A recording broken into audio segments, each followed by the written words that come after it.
ఇప్పుడు అమెరికా పరిస్థితి ఎలా ఉందంటే ఉన్నది పోయింది, ఉంచుకున్నది పోయింది అన్నట్లు ఉంది.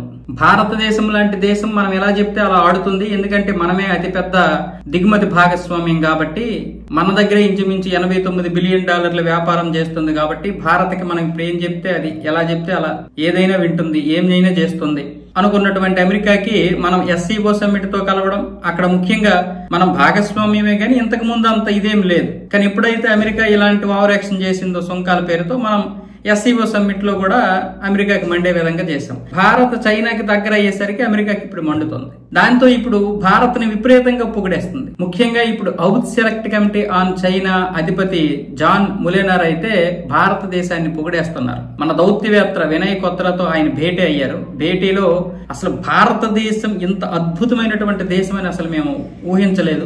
ప్రపంచ భద్రతలో భారతదేశం కీలకం. ప్రపంచంలోని అతిపెద్ద ప్రజాస్వామ్యాన్ని నడపడం అంటే అంత ఆశామాష కాదు. అది కూడా భిన్నత్వంలో ఏకత్వం.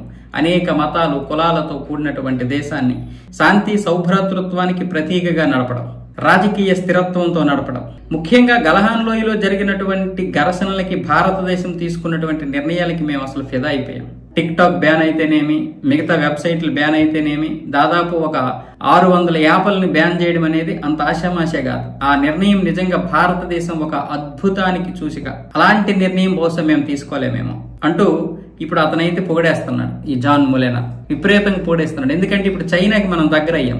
మన SCO సమ్మిట్ లో చైనాకి దగ్గర అవుతుంటే ఇప్పుడు వాళ్ళు భరించలేక చైనాకి మనకి ఇంతకు ముందు జరిగినటువంటి ఈ తగువులు ఏవైతే ఉన్నాయో, ఘర్షణలు ఏవైతే ఉన్నాయో అవన్నీ ఇప్పుడు బయటికి తీసి చైనా మీరు ఎప్పటికీ కలవరు, మీకు చైనాకి చాలా ఘర్షణలు ఉన్నాయి, ఎప్పటికైనా సరే మీరు అమెరికాతోటే కలవాలి, అమెరికానే మీకు ఇది కాబట్టి ఈ విధంగా మాట్లాడుతున్నారు. అందుకనే అమెరికా భారత్ సంబంధం ఎవరు విడదీయలేరు. ఈ రెండు స్నేహపూర్వకమైనటువంటి సంబంధాలు కలిగినటువంటి అతి పురాతన ప్రజాస్వామ్యం కలిగిన అమెరికా, అత్యంత పెద్ద ప్రజాస్వామ్యం కలిగినటువంటి భారత్, ఈ రెండు దేశాలు ఒకటి కాదు రెండు కాదు కొన్ని దశాబ్దాలుగా నడుస్తున్నటువంటి ప్రక్రియ ఇది. ఎప్పటికీ దీన్ని ఎవరు విడదీయలేరంటూ ఇప్పుడు భారత్ను మోసేస్తున్నాడు ఇతను.